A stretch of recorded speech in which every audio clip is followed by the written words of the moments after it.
Amadou Traoré, sur cette question? Oui, c'est vraiment dommage, c'est triste. Et 20 jours de prison pour M. Pendessa, c'est 20 jours de trop. 20 jours de prison, 20 jours de trop. Parce que c'est un syndicaliste. Vous savez, ce n'est pas une décision banale. Hein, en plus, d'enfermer un syndicaliste qui, en plus, n'a fait autre chose, justement, que revendiquer justement les droits des personnes, de ces syndiqués. Donc 20 jours, je ne vais pas revenir, Bonnet l'a bien expliqué. Tout est, on ne peut plus justifier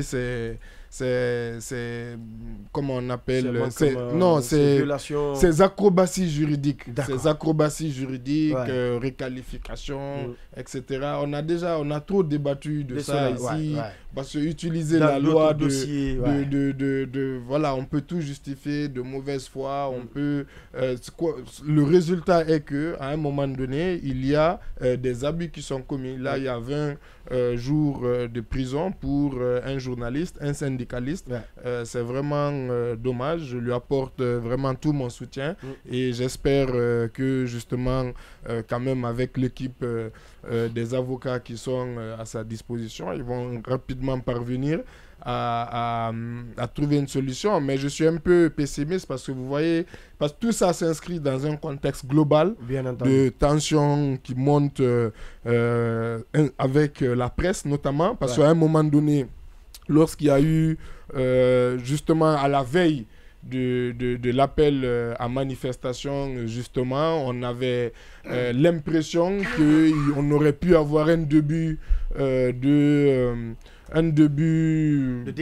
décrispation et avec la médiation, ou si on peut l'appeler comme ça, de la HAC et du Premier ministre. Mais les derniers événements, les derniers rebondissements, ce qu'on a commenté ici cette semaine, ont plutôt montré le contraire.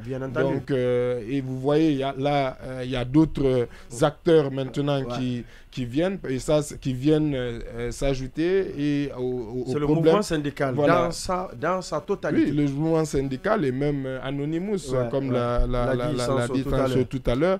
Et effectivement, vous savez, si vous utilisez des nouveaux modes d'oppression, malheureusement, cela engendre de nouveaux modes de résistance. Cela va de soi.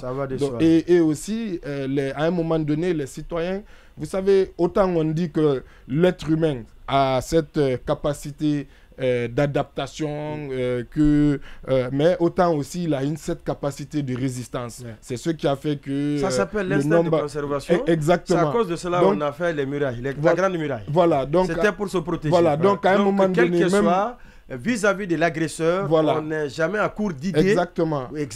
Et aucune œuvre ne sera de trop pour pouvoir se protéger. Donc à un moment donné, quand vous mettez un être humain, justement, ou des êtres humains dos au mur, instinctivement, du coup, ils n'ont plus rien à perdre. Alors cette énergie de la dernière minute, du dernier espoir, c'est une énergie très forte que toute gouvernance doit éviter et dont elle doit se méfier. Oui.